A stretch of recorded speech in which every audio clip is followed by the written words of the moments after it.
From the small town of Smithville, Mississippi, and for more than 6 decades, their mission has taken them all over the world singing gospel music at such storied venues as Radio City Music Hall, Madison Square Garden, the Apollo Theater, the Grand Ole Opry, and the Grammy Museum Los Angeles Live.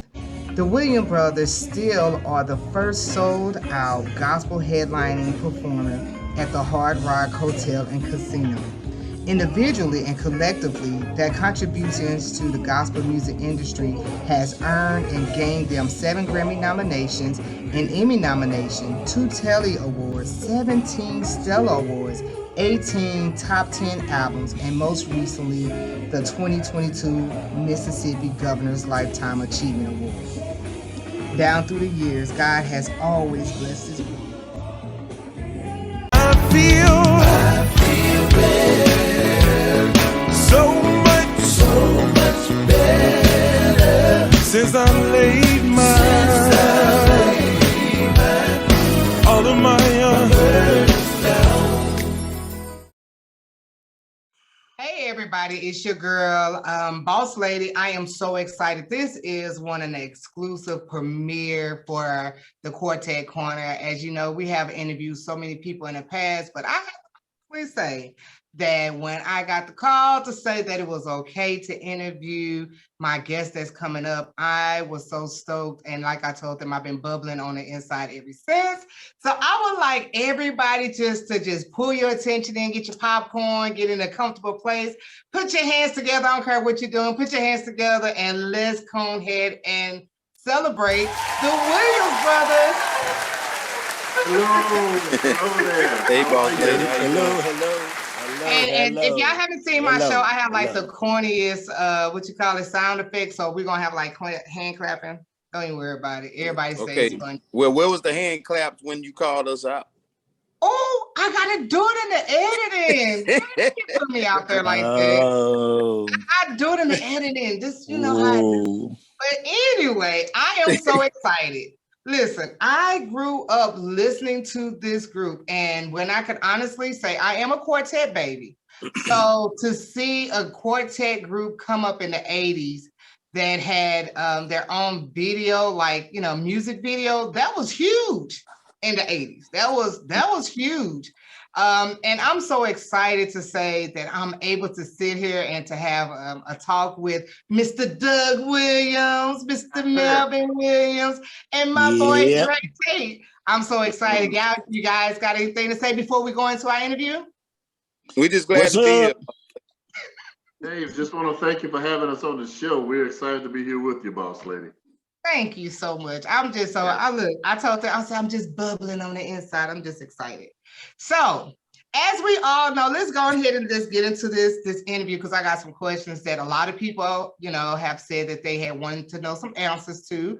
And I usually get people involved. I just don't ask questions that I want to ask. I want to know what people want to ask you guys, you know, because it's a rarity that people get a chance to sit down and get a chance to talk to you guys. So the first question is that now that you guys are on this farewell tour, what's next for the Williams brothers? Like, what do you guys been doing this for what, 62 years?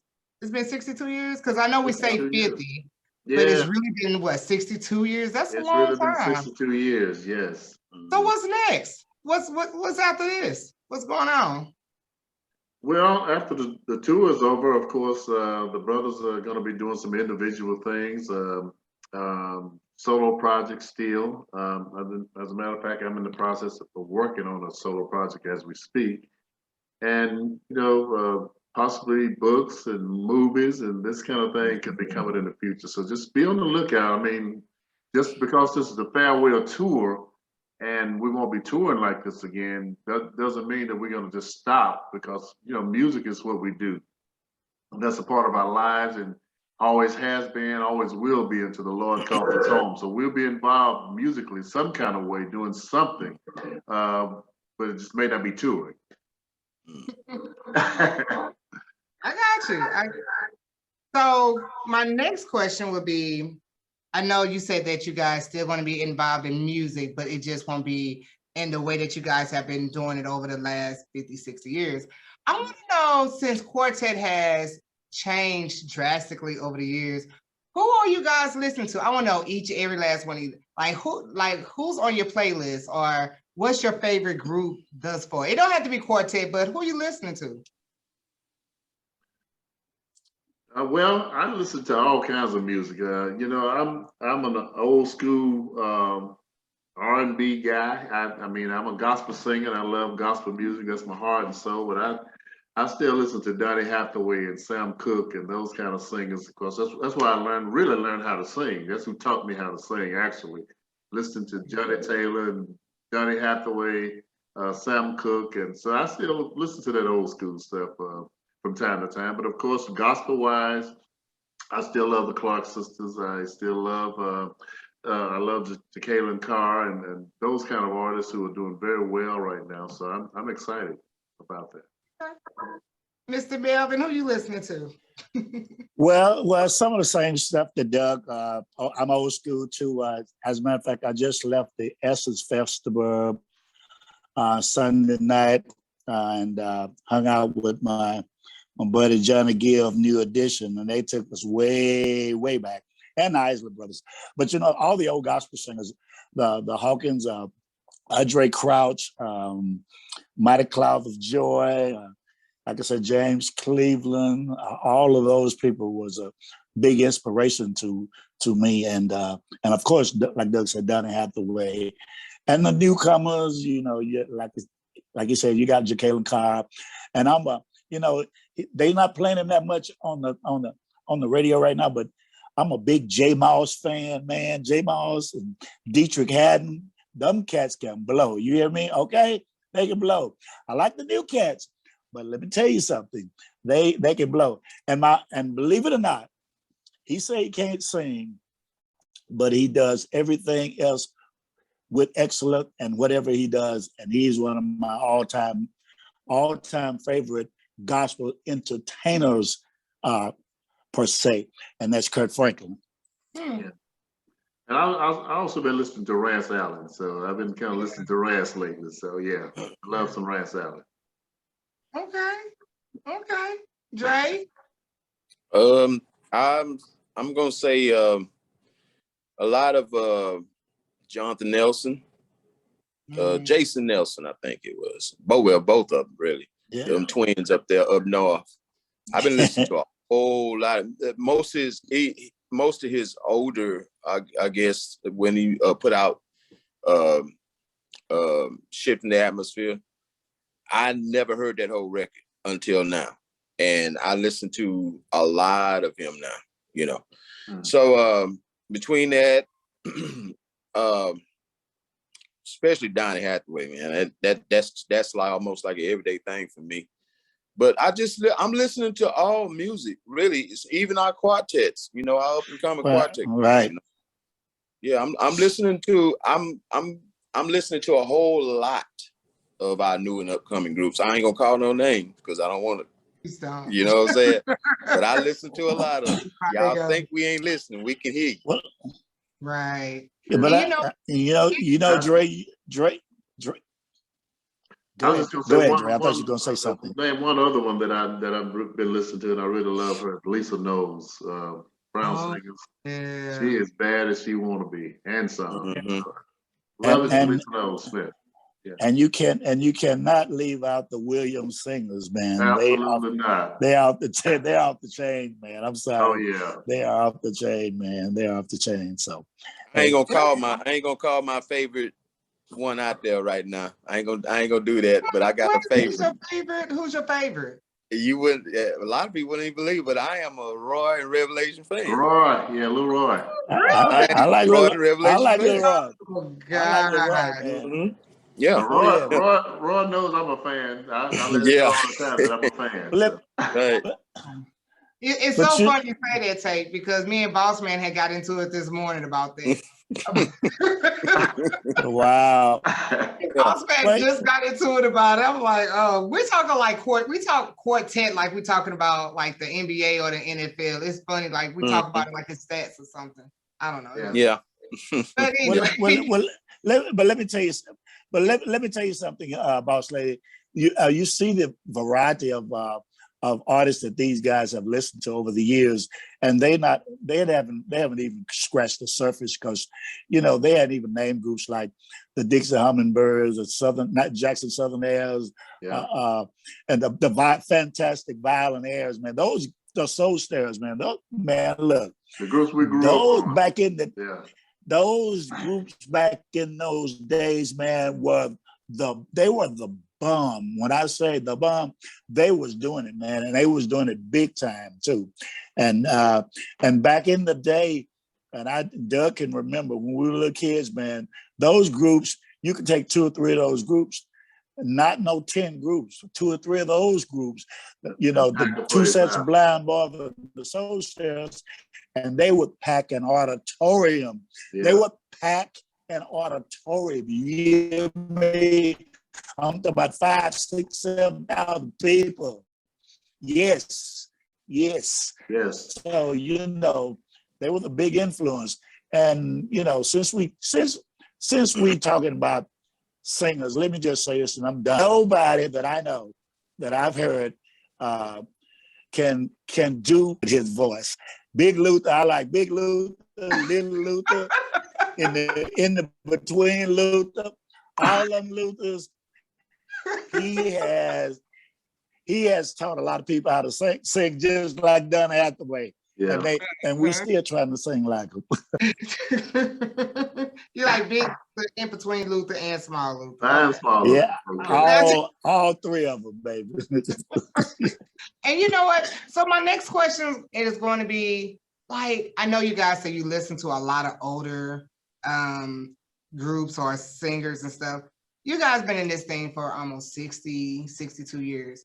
Like, how did you guys manage to stay in the industry for so long? Like, you know what I'm saying? Like, sometimes people just do one album or one record, they get good notoriety off of it, and then they be done. Like, what kept you guys going? Because 62 years is a long time. Long time. Wow. Yeah.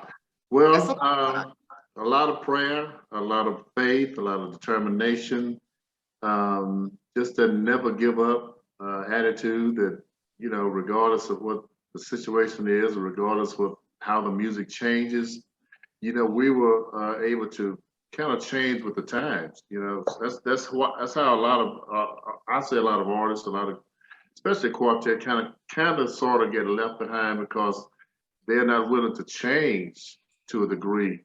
Not saying you need to just stop doing what you're doing or lose your base, but you got to be able to also adjust to the time that you're living in. And as music shifts and as music changes, you got to be able to change just a little bit to kind of keep that edge. And we've been very fortunate to be able to change with the times and not only just appeal to the quartet audience, which is our base, but also appeal to people who love contemporary music, people who love choir music, people who love urban contemporary music, also are Williams Brothers fans. So that's been a big part of our longevity, is that we've been able to just to branch out and do different styles. If you listen to a Williams Brothers album, you're not going to hear just strictly quartet all throughout the whole album. You're going to hear some praise and worship. You're going to hear some contemporary. You're going to hear a little bit of everything on a Williams Brothers record. And that's been a little bit of the secret to our success, other than just God showing us favor for all these years, That makes sense. And I'm gonna be honest, like, to me, you guys was like the commission before commission came out. That's just my personal. All right. I'm gonna be honest. I mean, like when the commission came out, but you guys were the first, to me, like, for real contemporary quartet group. Like you said, they kind of went across the board and kind of hit everything. So that's why I'm like, man, you guys are just so awesome. And living legends. Like, a lot of people don't like when you say that because they make them feel kind of older, but you guys are honestly living legends. Like, well, thank you. We were in rehearsing on for this tour. And of course, we started rehearsing on Sweep Around Your Own Front Door, which came out in the mid-'80s. And that song has a rap part in the middle of the song. We put love in your heart. With that, we put a little rap in there before rap was even popular, especially in gospel music. Nobody was doing rap back then, but that's how we kind of, God has blessed us, I guess, to be just a little bit ahead of the game in many areas. Yeah. I think everybody knew that rap part too. I'm just gonna. Yeah. Even though it might be a little corny, but it was rap, back Who then. did that? Who did that part? Who rapped that part? Who actually rapped that part? Well, we rapped the rapping. part, but Doug wrote it, I think.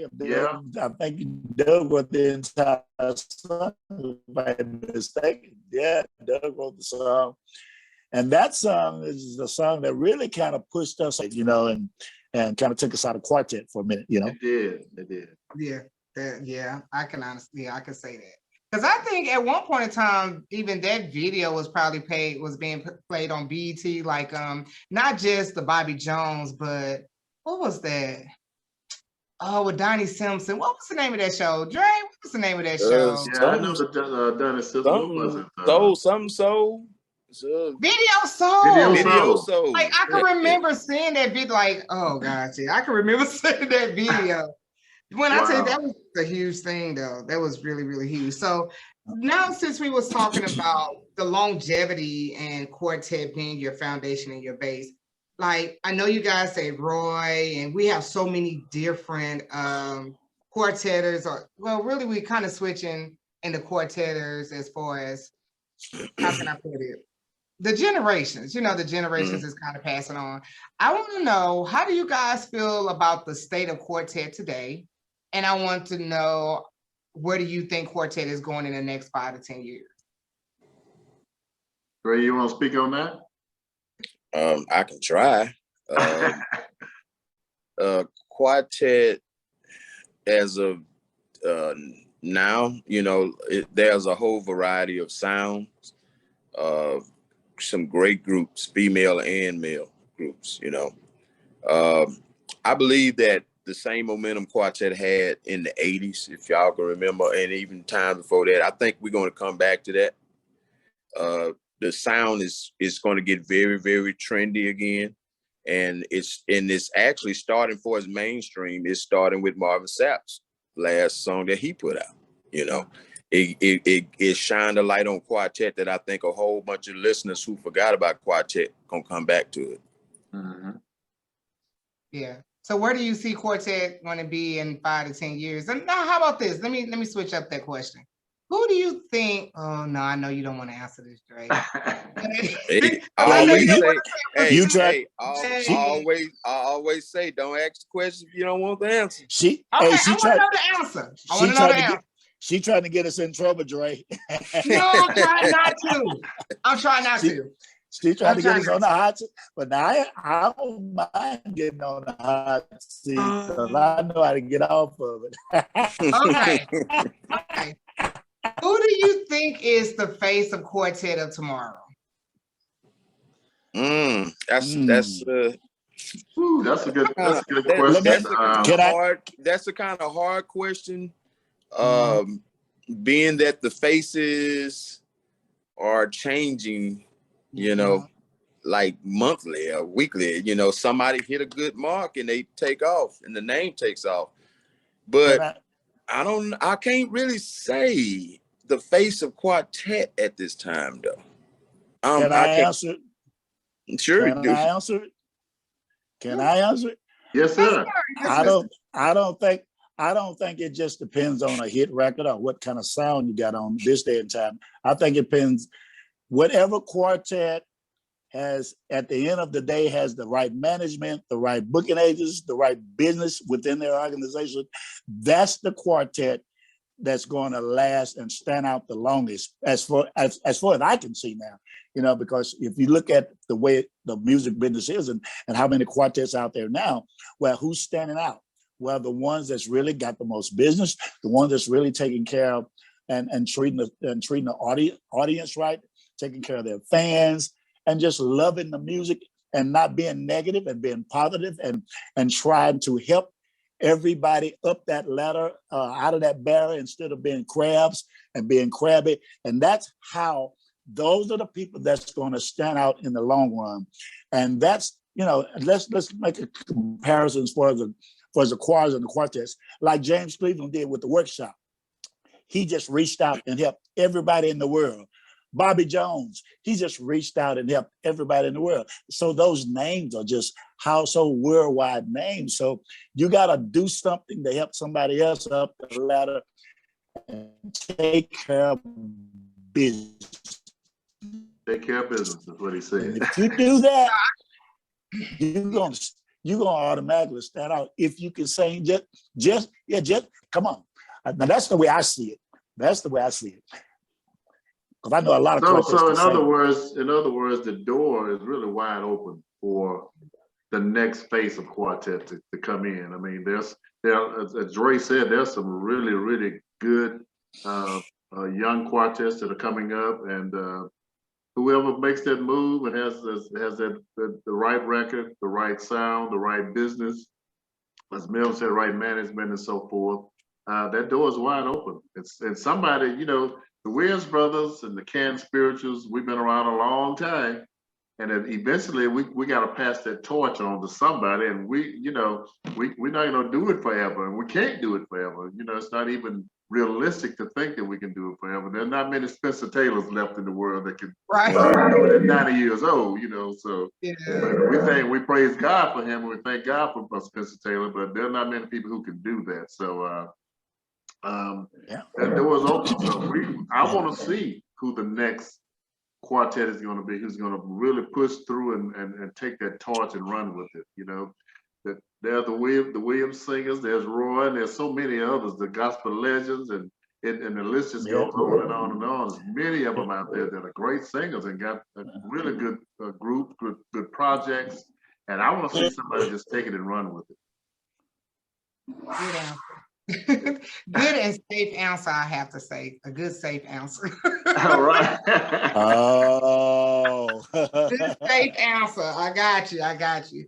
So Doug is good at that. Okay. Yeah. Well, thank you. Dre is too. He's pretty good at it too. Right. Know how to maneuver around. Okay. But you know what? And since you Boss lady, call them off. Oh, who? Dre? You talking about Dre? Call them off. Oh Lord, his sister. Did y'all hear what Melvin said? What did he say? Oh no. Yeah. He said, he said, I said, call them out. They good at that. Oh. Don't call us out. Okay. Jam them up in the corner, boss lady. I'm trying. But I think this next question will be a good question for a lot of the up and coming musicians and singers and quartetters. What lesson did you learn, since you guys been in the industry for so long? What hard lesson that you guys learned that you probably can pass on to the generation that's coming up behind you, like, hey, don't do that, or we experienced this, or like, what advice would you give up to the up and coming quartetters? But the main thing I would say, first and foremost, is just to be very sincere about ministry.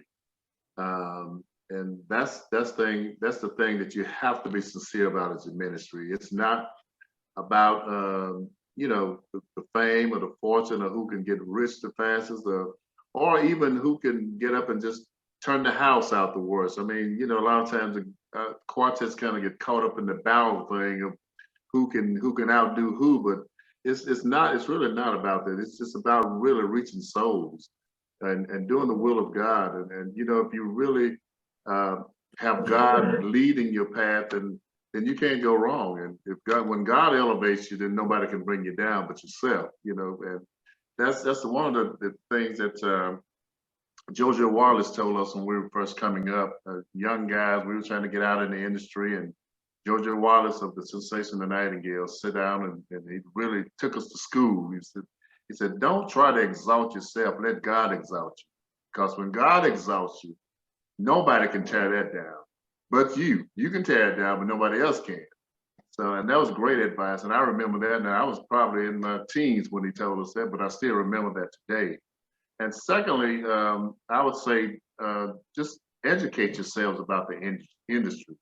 Learn as much as you can from a business standpoint, as far as your royalties, your music, your publishing and all that. Just know as much as you can, because you're going to deal with a lot of different kind of people in the industry, and everybody that's dealing in gospel music are not saved. They're not, sanctified and deal with the Holy Ghost. So you're going to deal with all kinds of people, and just be aware of, what the things that you have to deal with, and learn as much as you can about the industry. That's important. Education is key.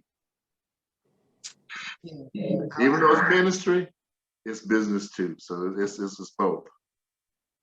Makes sense. Dre, you get quiet. Doug spoke for both of us. Doug preached. He literally preached. Now, all he needs to do is grab his ear. Dre is on a two or 3 word sentence. Because somebody got to be the low man. Y'all, I'm a 2-3 words, and y'all are 300, 400 words. But Dre making up. And look, Doug ain't never talked that long since we've been interviewing. I've never heard Doug go in like that. He's on the road. He on the road tonight. I'll be quiet now. I'm gonna let y'all talk. No. And Dre got the 1 or 2 word liners. Just got okay. I know what he said. I know what he meant. but just to ditto on what Doug said, I think one of the most important things that we did, and even Dre can attest to this, from him being a little boy with my dad, this extending his hand out to them when him and his brothers were kids. One of the groups that we felt like if we built bridges along the way, it would help us in our career. And as we look back, I know that for sure that it's a lot of the bridges that we build, is because while we're still standing. And if you think about it, if you never build a bridge, nobody can cross it. So if you build bridges, somebody else can cross that bridge. Are you making a pathway for somebody else to and then establish relationships, man? Because when you establish relationships, when you don't have a record, when nobody want to sign you, they don't want running up to you wanting to get your autographs or take a picture, and you just done whatever. If you got relationships, you can get on the phone and say, just like, and I'm not bragging, this is just like the brothers like Dre, and we can get on the phone and just call up a Johnny Gill of New Edition, and we talk. We can call up a Vanessa Bell, Fred Hammond, Al Green, the list goes on. So relationships, man, I'm telling you, it is other than putting God first, it's one of the keys, man. I'm telling you, yes, it is, man. And another thing I would say to all of the quartets coming up to as well is remain humble. Don't get the big head. I see a lot of guys and it's disheartening in many ways that, you walk around with your chest stuck out and acting like, you're God's gift to the world, but you should remain humble. Just remain humble. Treat people the way you want to be treated. That's something our dad always told us. Treat people the way you want to be treated. And if you want to be treated ugly, treat people ugly. If you want to be treated good, treat people good. And that's advice I would say. Don't get the big head. Well, always remember where your blessings come from. Well, I'm gonna say this for all the newcomers, and this go for the newcomers, the old comers, and all, and the in between again, the big, the little, and the in between. You ain't no bigger than your last record, okay? So get a grip and just praise God and be thankful for your gift. Yeah. And there are a lot of one-hit wonders out there that feel like they have made it, and trust me, you have not. made it. Okay, so let's be frank about it. And I just speak truth, and I don't cover it up. Just because you got one hit, that ain't it. I mean, that ain't it. But I you mean, know what, we, Mr. Melvin? You know what, Mr. Melvin? A lot of yes, people don't even have like the one hit. It's social media have changed a right, lot. It has changed a lot. Like a lot of yeah, people have not even the studio yet. And I go somewhere and we use this term dumping the house. They might get like a couple of thousand views or 10 or 15,000 views. And now all of a sudden they consider themselves headliners or, in so many words, superstars. So what I think that is I, social media changed a lot. I want to travel with them. Oh, I want to travel with them. Whatever you said. I know the one. I said, I want to tour with them, okay? And you can count them, out on about 10 fingers, okay? Okay. I'm just keeping it real. Oh, Lord. Yeah. I'm keeping it real. If you look at my man, what I was talking about a few minutes ago, Kurt Franklin, this dude is the one most innovative gospel performers, gospel artists of our time. And he's out there right now with Maverick City, and they're drawing an average of 5,000 people a night, okay? Yeah. By themselves. In some of the places, they might have 8,000 or 10,000 people. So, I mean, hey, it speaks for itself, man. Hey, what can I say? The man is blessed, and I'm happy for him, and I wish him totally the best. And we've had the opportunity to record two songs with Kurt. Kurt did a song on our album, and we did a song on Kurt's album, The Fight of Our Lives. So, hey, he just speaks volume. He speaks volume, man. Yeah. 13 Grammys to wrap it up with. Let's move on. Other words, he's not a one-hit wonder, okay? He's not a one-hit wonder. No. Hello. Yeah, he's been around a long time. So, in saying all of that, what would you guys say is your greatest accomplishment? And what is one thing that you guys wish you could have accomplished, but you hadn't accomplished it as of yet? Well, from my perspective, and I say this just about on every interview is, we came all the way from the cotton fields. We started out as children in the cotton fields in Mississippi, cornfields, digging potatoes and peanuts and, greens and peas and hogs and cows and chickens and all that stuff. We basically raised everything that we ate. So one of the greatest things is that we're able to come all the way from the cotton fields of Mississippi and go to sing at the White House with Aretha Franklin for President Barack Obama. I would have to say that was one of the greatest accomplishments of our career. That's something that most people can only dream about doing, is singing for a president, and singing for the first Black president of the United States on the stage with the Queen of Soul. Aretha Franklin was major. It was major, and only God could have done that. We had no idea that she was going to call us and ask us to come and share with her on the stage at the White House, and it was major. And I guess one of the things, as far as I'm concerned, that we haven't accomplished yet, even though we've been nominated 7 times collectively for a Grammy Award, we've never won one. So somewhere along the way, prayerfully, hopefully, before we shut it all down, or God shuts it all down, that we might be able to bring that Grammy home. Okay. Now that's me now. Dre, Melvin. Well, I mean, I think one of my biggest accomplishments within this group, since being with the group, was basically, as I always say, the first project that my picture appeared on the cover of a Williams Brothers recording, and that was Live at the Hard Rock in Biloxi, Mississippi. That was the greatest, I gotta say. That whole that whole thing right there. You know, I even went, once we dropped the CD, I even went to Walmart to buy one. I wanted to go buy one. I ran to Walmart and I bought one. Yeah. So that was far more the greatest. Now, for us, the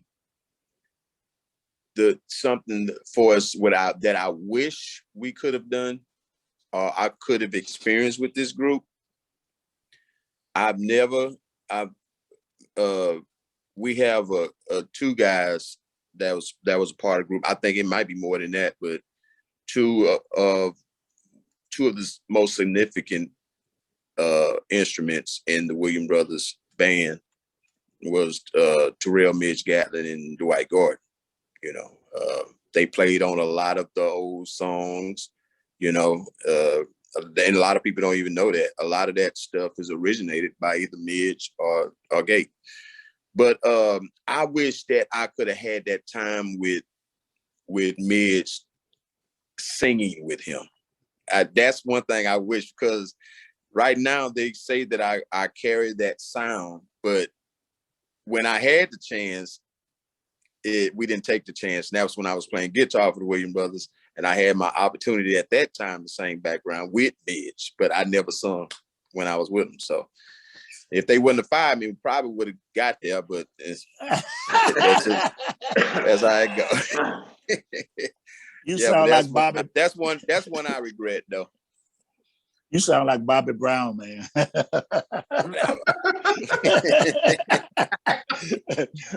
Oh, they got a part in their show where they hit one of the hit songs that they did after they let him go, and he said, "I'm going off stage." Why are you telling the show, man? I'm just saying, man. It was so fun. It was so funny, man. But anyway, the audience just ate it up. But now Dre ain't telling the full story of Boss Lady. I'm gonna let him get away today. I'm gonna let him get away. I'm letting him get away. So you holding back? You just asked us a question, and I was answering the question. He's trying to answer other stuff.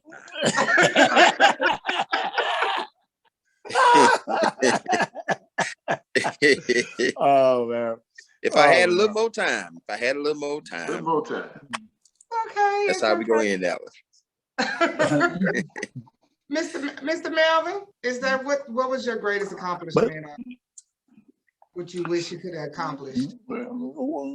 Getting that Wi-Fi right. I'm gonna get the iPhone 12 or 13. You need a whole antenna out there. You need a satellite. But anyway. Oh my God. I mean, keep on. He's pushing. He said, "You got one more joke." No, we do this all the time. We have big fun, and you know, on the lighter side, that's one of the things that kept, you know, that I enjoy. That you know, over the years is with the band and how these guys gel together. We have fun and we talk together, and that's been a highlight throughout my career. And I don't know if, you know, a lot of people don't know that, but I'm a singer, but I'm just a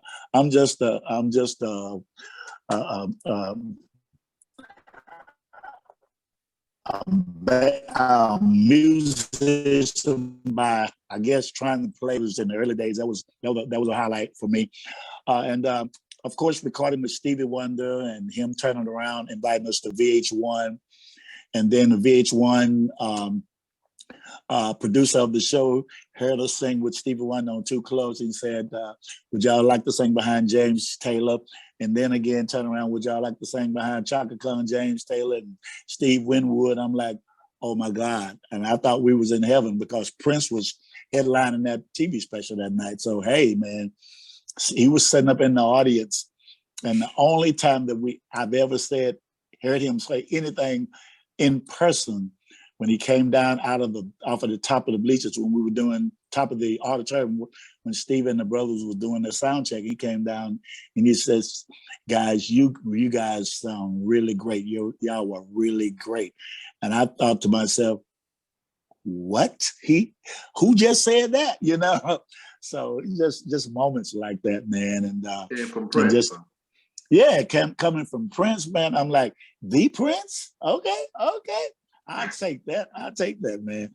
But and last but not least, we've had a third generations of fans that's been supporting us from day one.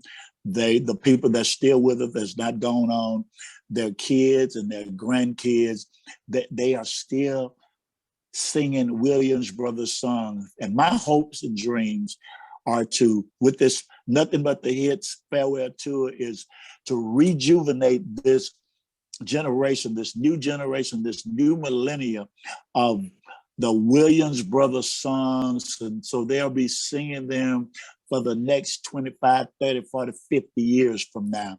I want a song that lasts like Amazing Grace. Precious Lord, 349 years, okay? Hey, come on now. And they still singing on the radio. Right. I get it. Well, y'all close to it because I know Sweep Around.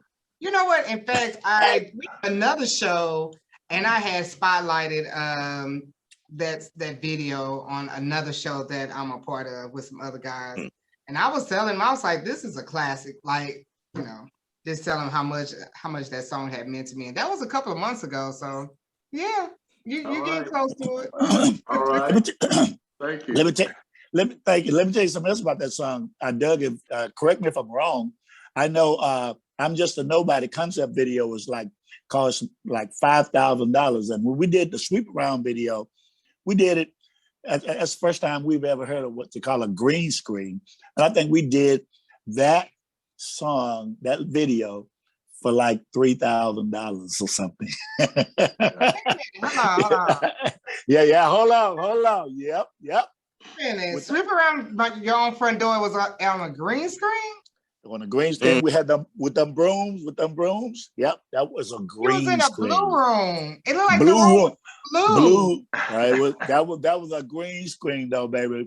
Yeah, baby. I could have just went in a regular room for that. Right, exactly. They roll a big old green piece of paper backdrop behind us, and we hit it, Bubba, with Leonard's son on the and Ferris Evans Jr. on the Congos, and we were rocking it, baby. You know my favorite part of that video. Can I tell you? The favorite part of that video is, I think that was you, Melvin, where you looking in the mirror and then the camera view is looking at you. It was the angle of the camera. Was that you, Doug? That was me, yeah. That is like the favorite part. Take a little time, stop, look in the mirror. Yeah. I was like, they really was reaching, Lord. They really was reaching. Were reaching hard back there. Oh, indeed. You know who he was trying to be like them when we got that. You're breaking up on us, man. We can't hear what you're saying. Be like Mars Day. Oh, he's talking about Mars Day used to bring out the mirror. He tried to be like, I said, Doug, when he looked in that mirror, with his hair, Doug just didn't have no hair. He didn't have no hair like that. I didn't want it like that either. Doug. I didn't want it. I remember when Mars Day, they used to bring out the mirror and he used to do the dance called The Bird. Oh, yeah, The Bird. My daddy just ruined me in my childhood. Like, that's all I remember, man. Like, Prince and all of them. Yeah. That Minneapolis sound. So in saying all of that, this has been such an awesome interview. I've enjoyed myself so much just talking to you guys. Feel like I've been knowing you guys for years, but I just want to ask one last question. Or it's not even just a question. What statement or what would you like to tell you guys, fans that have supported you guys over the years? What is it that you would like to let them know? I'm gonna do mine real short. Go ahead. You guys are priceless. That's it. Priceless. Well, I just want to say to our fans who've supported us over the years that we really, really want to say thank you. You know, from the bottom of our hearts, we could not have made this journey without you. I mean, your support, you're going out buying, starting back in the early days, just buying the records. Back then we had records. We had the 45s and the albums, and then it came up to cassettes and 8 tracks and all that stuff, and then on to CDs. But you know, you guys have been with us all the way, and we couldn't have made this journey without your support. You know, going out and buying the music, buying the tickets to come to the concerts, coming out in the cold and the rain and the heat to see the Williams brothers. We just really appreciate you guys so much, and we don't take you for granted. We thank God for you. I pray for our fans and thank God for you all the time. Yes. Oh, that's good. Right? Basically, you know, we're very honored, you know, to even be out here as long as we have. I ain't been out here with these guys for 20 years, but still the same, you know, it's just a blessing to be, you know, thought of, you know, and when we go to any city that we go to and the fans come out like they did in Miami the other week, it just shows how much you love, you know what I'm saying? So we just hoping that the same thing continue with this Nothing But the Hits tour. We want to see y'all come out. Wherever we stop, we need to see y'all in the house. See your faces in the places. Yes. I need to make a stop in St. Louis. I'm just saying. We trying to make it happen. Yep. Okay, We got Kansas City on August 21st, and Memphis, Tennessee / South Haven, Mississippi on the 28th of August. Coming to Jacksonville, Florida, St. Pete, Florida, Dallas is booked. So hey, baby, it's on the way, baby. But But we're definitely going to try to hit as much in the Midwest as we can. You know, St. Louis and on into Chicago and those places, Milwaukee. So we're coming your way. All right. I will be watching. I'll be watching out for All it. right. And go ahead, Boss Lady. Go ahead. And I just want to say that, you know, because we don't say this much, we kind of hit on it every now and then when we talk about the Dixie Hummingbirds and the Nightingales and all that. But I just want to say to all of the quartets that played an instrumental part in making the Williams Brothers and getting the Williams Brothers where they are today, like the Mighty Cloud of Joy, the Dixie Hummingbirds, the Jackson Southern Airs. We toured with all those groups back in the day, the Blind Boys, the Pilgrim Jubilees. Yeah. Can't forget Willie Neal Johnson, the Gospel Keynotes, man. Oh my God, one of the biggest quartet tour. The Keynotes and the Mighty Cloud had the biggest quartet tours of all times back in the day, by far.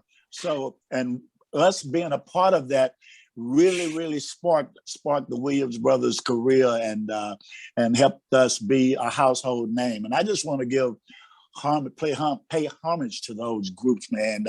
We don't take it for granted, man. I don't know if, you know, and you think about it, all of the original Dixie Hummingbirds are gone. Yeah. All of the original Mighty Clouds of Joy, man, is gone. Willie Banks and the Messengers, Slim and the Supreme. Come on, man. You know, Lee, even up to Lee Williams, the great Lee Williams, man. So God has left us in a place, man. We ain't got no choice but to go give it to him. You know, give him all the praise, man. Yeah. Yes, indeed. You said a mouthful. That is so true. Don't make me shout. Don't make me shout. You know, and the crazy thing is, I just think that a lot of the generations that's coming up behind us, I don't think they really realize what a lot of the older quartetters, even the ones that, you know, that has passed and gone, how much of a great sacrifice that they gave just for, you know, the quartet today can do what they can do. Absolutely. You know, because you know, Spencer Taylor, you know, he was talking about, you know, he came up in that Jim Crow era, you know, where it was like they had to deal with so much. And it's like, really do not honor them the way that we should honor them. You know what I'm saying? You're absolutely right. I mean, these guys, they're whatever respect that we can put on their names and whatever honor we can give them while they're living, they deserve it all. You know, especially people like Spencer Taylor and Reverend Thomas Spann of the Brooklyn All Stars, who's still doing it out there. You know, and those kind of my brother Huey Williams, who's in his mid 80s, he's still doing it with the Jackson Billionaires. These guys have paved the way for so many people, you know, that we don't give them their flowers like we should while they're living. Right.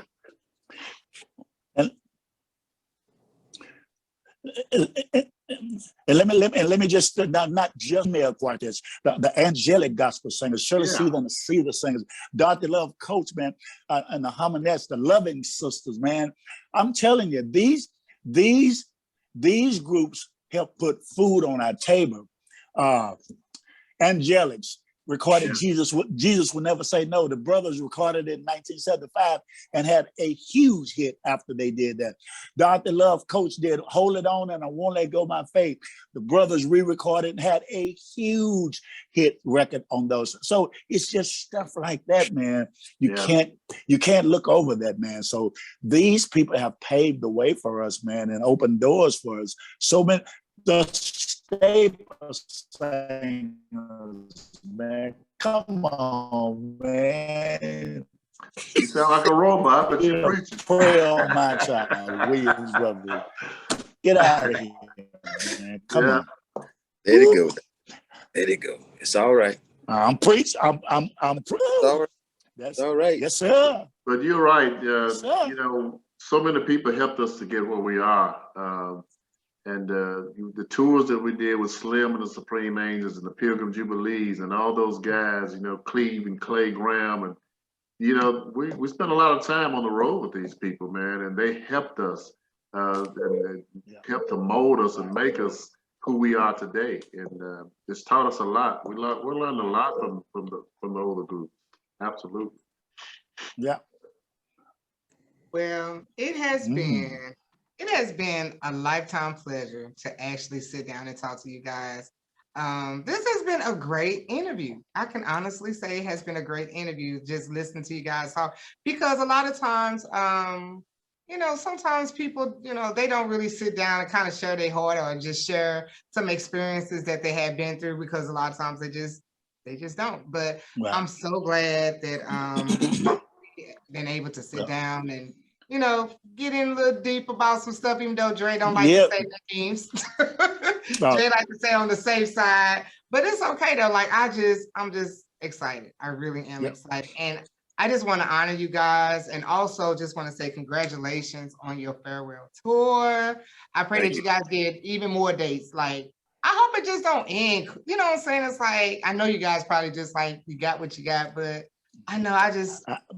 I don't think I'm ready for the Williams. I think that's what it is. You picking. I'm not ready for y'all to retire. Well, let me just throw this out there before we go. Somewhere along the course of the tour, we've talked about possibly doing a live album and video of that particular city. So that would be a piece that you could hold on to even after we're long gone, you know, something that absolutely. Like, why you guys just can't do like a documentary, like on the road type of documentary and stuff like that? That's a great idea. Yeah, we might bring that up. Yeah, like the different cities that you guys hit, you know, just do documentaries, like, you know, like little shots where y'all go out to eat and, you know, talking to some of the people. I think that would be excellent. And I don't think it would cost a lot, to be honest. Right. You're right. You can do a lot with a cell phone now. I'm telling you. An iPhone to get you through it, baby. iPhone can do it now. Hey. So wait a minute. As long as y'all don't use Melvin's Wi-Fi. No, we can't have his Wi-Fi. We'll never get it done. See, now, it's a wrap. We'll deal with him. It's a wrap. See now, Boss Lady, I can't say nothing. This is your show, baby. This is your show, baby. That's a different Wi-Fi. This is your show, baby. There was Wi-Fi there.